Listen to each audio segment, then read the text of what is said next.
L'ambassade de la RDC au Royaume-Uni, en collaboration avec KGL, Global Express Service, un service communautaire, annonce l'ouverture d'un Job Point à Manchester pour les Congolais résidant dans le nord-ouest de l'Angleterre. Ce Job Point est destiné à faciliter les démarches consulaires des Congolais résidant à Manchester, Liverpool, Leeds, Sheffield.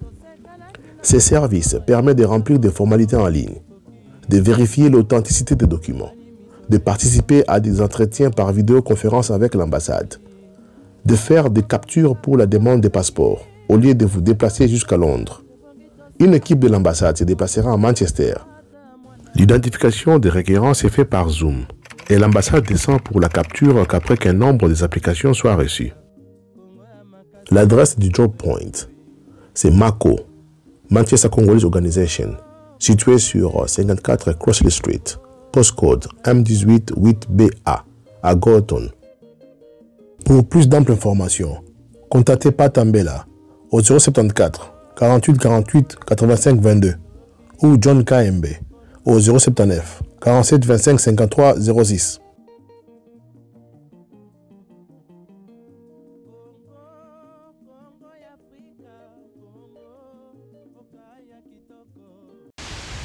Bonjour, Rango TV, Flash Info ce matin avec Raphaël Ngoma à la présentation. Lokola Tomesa na Moibi, Balobi et Yindi na Kinshasa, les travaux de l'arène de Kinshasa à l'arrêt des soupçons de détournement de fonds. RDC toujours, le vice-premier ministre Guilain Nyembo fait le point sur l'avancement du PDL 145 territoires avec la cellule de communication présidentielle. Visite internationale socialiste pour visite de l'international socialiste pour féliciter le président Félix-Antoine Tshisekedi, on le saura tout à l'heure. Incendie du marché de la Liberté, le gouvernement congolais promet une aide financière aux sinistrés. Le Sud Ubangi sollicite plutôt l'aide du gouverneur central pour résoudre ces conflits. Cet officiel vice-versa est un carton. On en parlera aussi. Compétition interclub de la CAF, le Stade des Martyrs de Mazembe et de Kibasa Maliba jugé pré-approuvé. Xbox Game Pass, la nouvelle formule moins avantageuse arrive bientôt. Crise de gouvernance à l'UPN, le ministre de l'enseignement supérieur et universitaire plutôt désigne un nouveau comité de gestion. Kinshasa toujours, des candidats magistrats passent la nuit devant la résidence, près de la résidence présidentielle. On se demande pourquoi.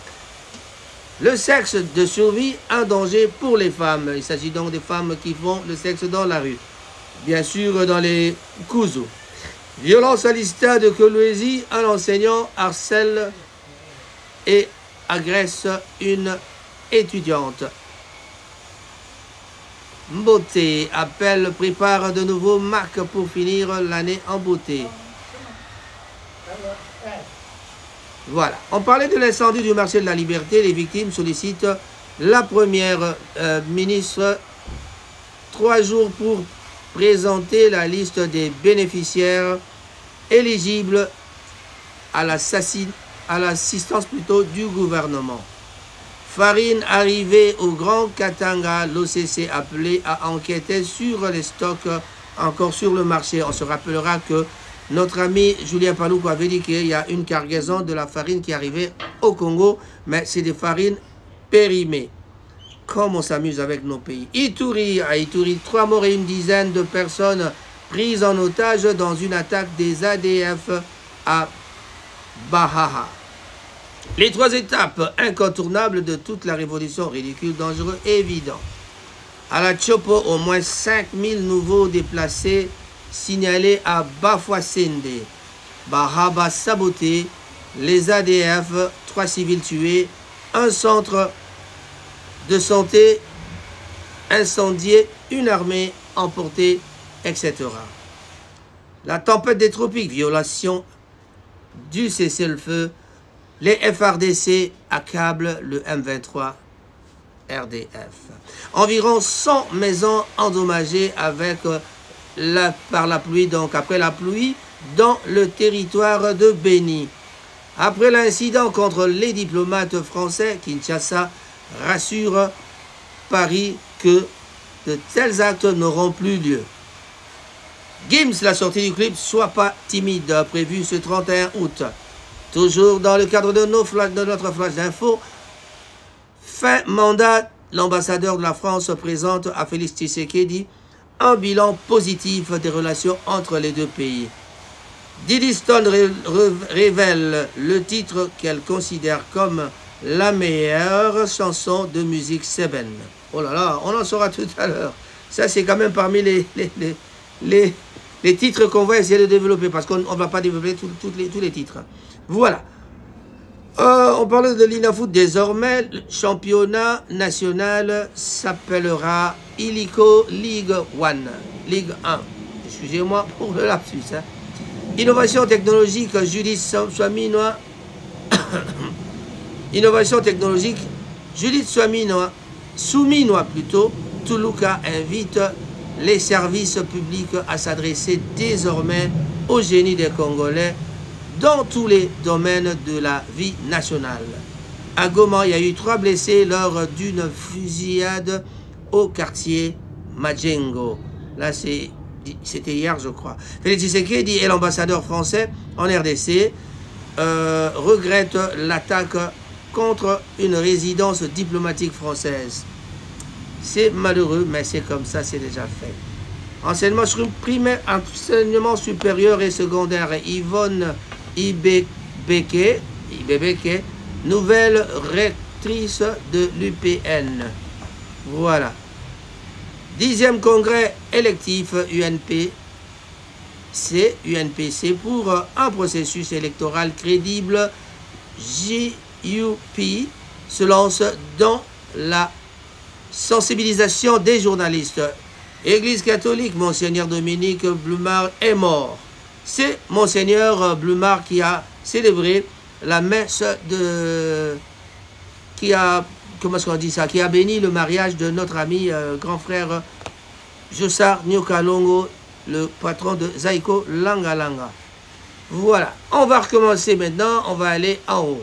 On a parlé de détournement, on soupçonne qu'il y a un détournement parce que les travaux sont arrêtés.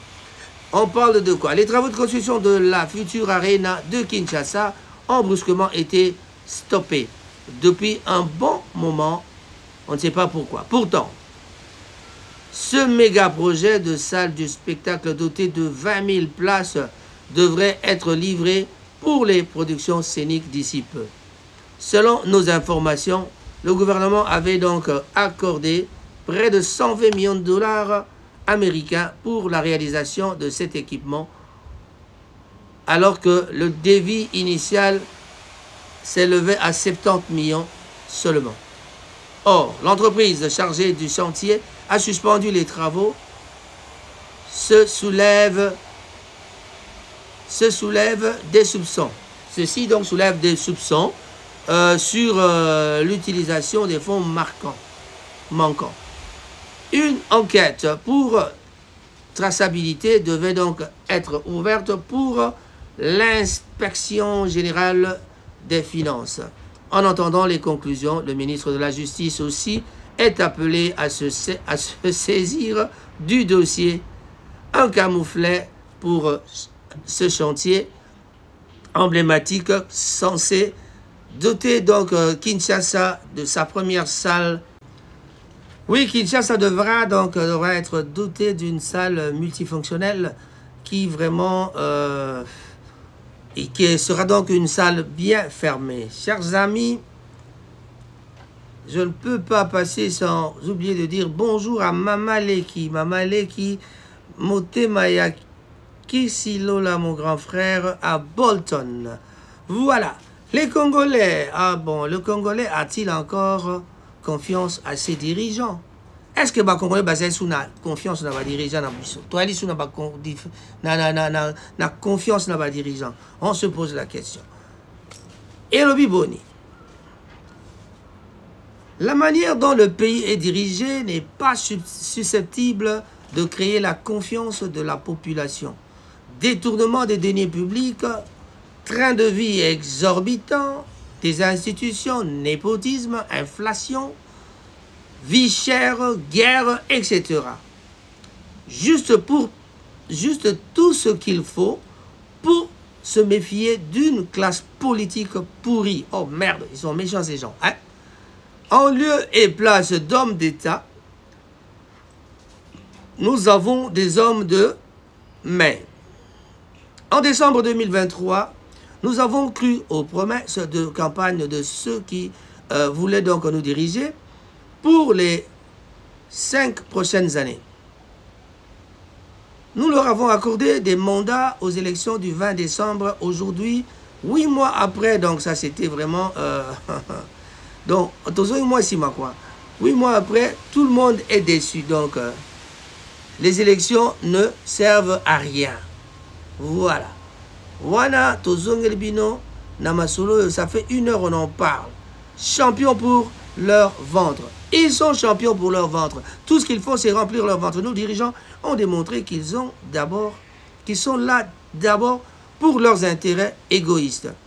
D'ailleurs, M. Vital Kamerhe, il a dit tout dernièrement que l'erreur monumentale que les politiciens ont fait, c'était que d'être toujours en train de travailler pour eux-mêmes. Donc, pour des intérêts égoïstes. Quelle n'a pas été notre honte de les voir se quereller publiquement. On les a vus se quereller publiquement pour décrocher la présidence de la République, de l'Assemblée nationale, du Sénat, ou encore des postes importants au gouvernement. On les a vus. Sans aucune éthique, le président de la République qui avait juré de ne plus reproduire les erreurs du passé, semble ne pas prendre la mesure de la situation. Il est tout le temps parti en voyage. Il est tantôt dans les deuils de célébrités, tantôt dans les stades pour remettre des trophées. Mes excuses, en tout cas, c'est une lecture qui me fait rire, en tout cas. Et tout ça dans un pays en guerre.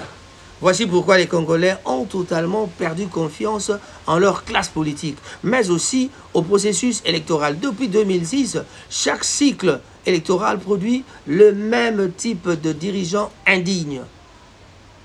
Difficile de leur faire confiance. C'est certainement ce qui explique le faible taux de participation aux élections de 2023, seulement 43% pour un pays de plus de 100 millions d'habitants. Restaurer la confiance. Comment restaurer la confiance? Est-ce possible d'abord de restaurer la confiance? Pour que la confiance revienne, nous ne demandons pas les yeux de la tête. Nous voulons simplement que nos dirigeants, en particulier le chef de l'État, respectent les promesses pour lesquelles nous avions voté pour eux.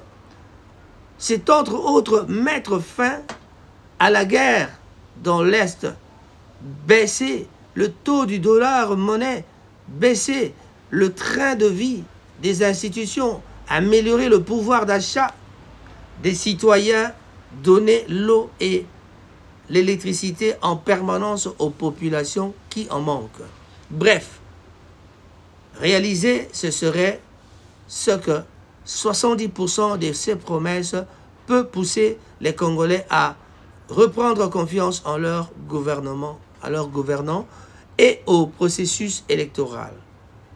En tout cas, c'est un texte écrit par Abari en RDC et c'est 1 heure passée. Voilà. Les travaux d'Arena, on en a parlé et c'est vraiment le détournement. On a parlé du vice-premier ministre Guilain Nyembo. Vice-premier ministre Guilain Nyembo fait le point sur l'avancement du PDL 145T avec la cellule de communication présidentielle.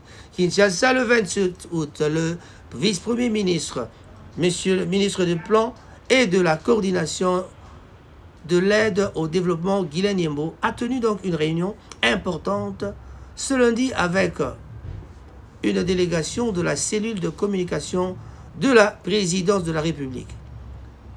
Cette rencontre qui s'est déroulée en présence du coordinateur, en présence des coordinateurs du comité technique de suivi de programme de développement local des 145 territoires, PDL 145T, visait donc à faire le point sur l'état d'avancement des réalisations du programme.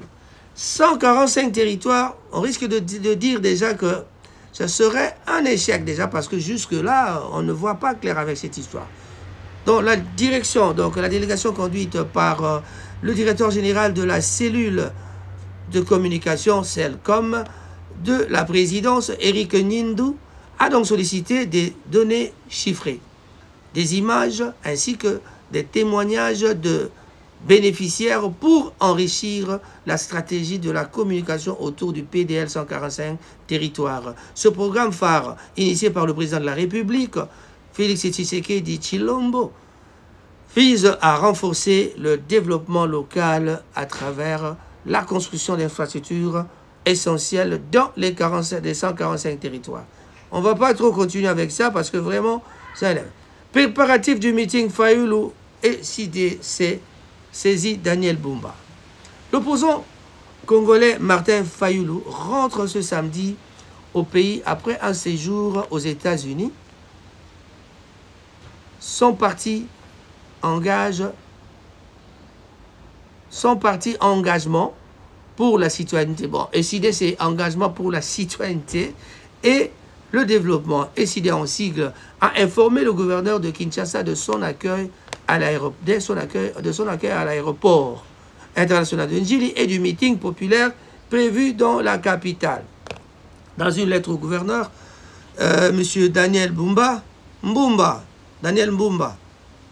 Lubaki, consulté ce mardi 27 août par Politico, le secrétaire général de l'ECD, Devos Kitoko, demande que des dispositions sécuritaires soient prises pour ces événements, conformément à la législation congolaise. Donc, Fayulu voudrait bien donner un meeting et il est allé déjà consulter le gouverneur pour demander la permission. D'ailleurs, on vous passera une vidéo en illustration de M. Fayulu qui parle de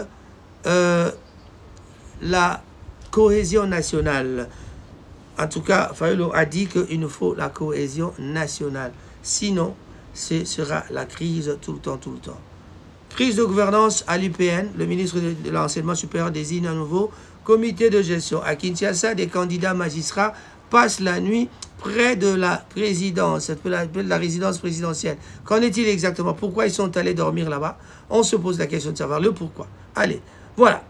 Scène inhabituelle. Cette nuit, à Kinshasa, un groupe de candidats magistrats a passé la nuit à même le sol près de la résidence présidentielle située dans la cité de l'Union africaine. Ces derniers qui ont été donc recalés au concours d'entrée de cette année en cours réclament leur intégration dans la promotion de septembre prochain. Quelques images prises dans la rue circulent sur la toile. On peut donc les voir par terre. Certains semblent fatigués, mais exigeant leur reconnaissance en tant que magistrats.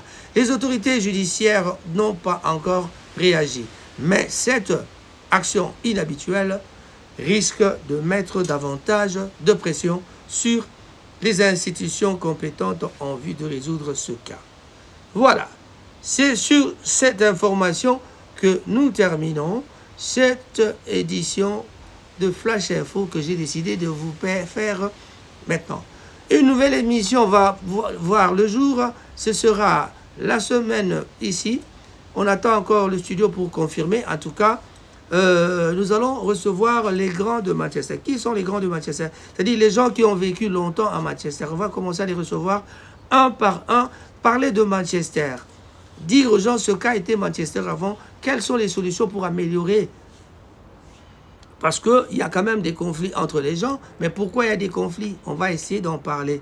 Et on va essayer de développer pour savoir un par un qu'est-ce qu'ils font, qu'est-ce qu'ils font, qu'est-ce qu'ils ont comme projet.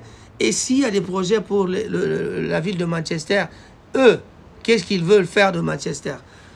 On se dit au revoir et Je vous dis au revoir plutôt et on se retrouve à la prochaine occasion. Mais je dis un grand bonjour à Shai Mandombo pour cette émission dédiée à lui. Au revoir. Le pays a besoin de la cohésion nationale. Nous devons nous réunir avec toutes les parties prenantes sous l'égide de nos pères spirituels afin de trouver des solutions adéquates pour défendre notre pays contre les agressions extérieures et également garantir des élections transparentes, impartiales et apaisées qui permettront au pays d'avoir des dirigeants légitimes. Il ne s'agit pas de partager le pouvoir, mais de sauver le pays de la balkanisation, de mettre fin aux crises politiques récurrentes et d'assurer le bien-être de notre peuple qui souffre.